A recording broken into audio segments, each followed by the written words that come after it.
from SP Robotics Maker Lab, Dehradun.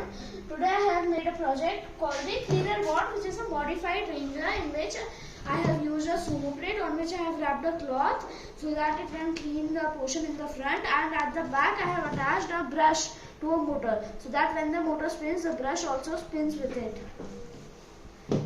This has a purpose that in some houses people cannot, where old people live and they cannot bend and go into small places. This bot can be operated by sitting on the couch and can clean the whole house. Now let us see how it works.